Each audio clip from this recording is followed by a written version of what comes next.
yung mga ginagawa ko sa inyo, maintindihan nyo rin. Sa ngayon, hindi pa. Okay lang. Medyo pa, Oo, kasi, bakit ka nag-stay? Nag-umpisa ito doon sa ano eh. Dito rin eh, dito rin. Di ba? Hindi ko nga alam kung singer ka o ano. Nagkataon na singer ka pala.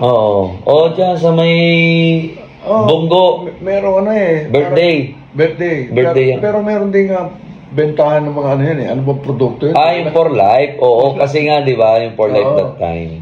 So, yun. Doon tayo nagkakilala. Pero alam mo, nasa isip ko lagi music, di ba? Opo. Kahit na nandun tayo sa mga gano'n, music pa rin. So, nung kausap tayo, hindi ko alam na singer ka pala. Oo nga, sir. Bakit niyaya kita? Nung nalaman kong singer ka, nilaya kita. Wala namang ka-idea kung gaano. Hindi mo pa ako nakikita kung paano. Bakit ko kung singer-singer. Oo, tama. So,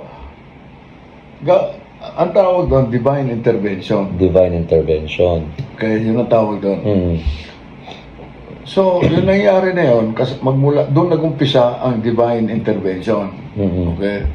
Kaya, itong journey natin, nanatinin ko na, kasi ibig sabihin dito, huwag nating haluan, huwag nating hayaan na merong humalo, haluan ng kalokohan.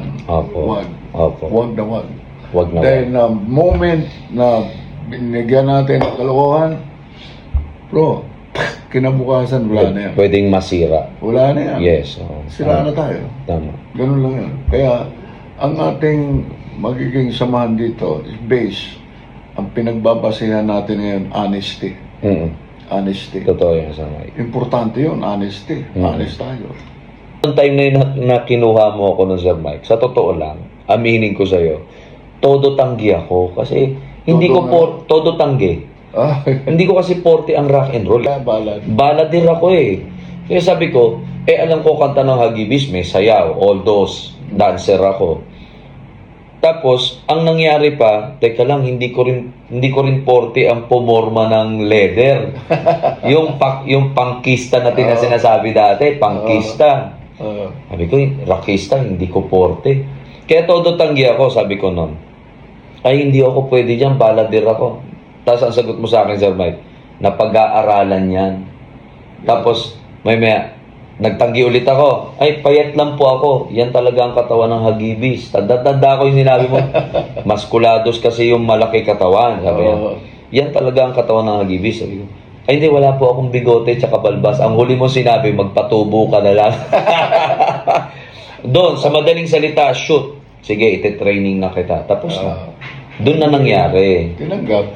Tinanggap ka eh. Doon na nangyari. Kaya, sabi ko, ewan ko, maaring in the future pala, ito talaga yung magiging journey ko nga talaga. Magiging destiny na ipagpatuloy itong sinimulan mo. So, tama ka naman, napag-aralan ko naman, na-adjust nga yung boses ko, Sir Mike eh. Mag-aaral kang mag-adjust. Oo, yun. Kasi kakailangan mo rin yun eh. Totoo, magagamit din eh. Magagamit po talaga yun. Baladir.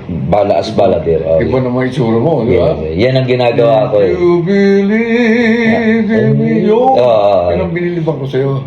Sir Mike. Pag kinakanta mo yan. She believes in me. Hindi ko lang nakanta yun nung gabi, Sir Mike. Nalimutan ko. Pero meron akong nalimutang. Sakto lang sa oras. Nalimutang kantahin yung She Believes in Me. Sabi ko, hindi pwede itong mawala dahil andyan ka eh. Ikaw nag-request eh. Kung gano'n, mga kanta, yun ang kakantahin mo. Huwag kang lumayo doon. Lady. Yari mo yun. Sir Mike, pinapalakas mo loob ko. Hindi. Talaga. Hindi ako nagsisinungaling eh. Hindi ako sinungaling, bro. Pag nagsalita ako, totoo. Stress mo pa yung nalalaman mo sa kanta na yun. Yes, sir. Tama. Stress mo pa. At Lionel Richie, kumakanta ka lang, yes, Lionel Richie. Yan, dalawang yan. Yung magkumpare na yan. Lionel Richie. Lionel at saka Kenny Rogers. Kinakanta ko talaga siya. Yun ang piyesa ko. Yan ang mga bagay sa'yo. Kaya dumikit ka lang doon, ayos ka na.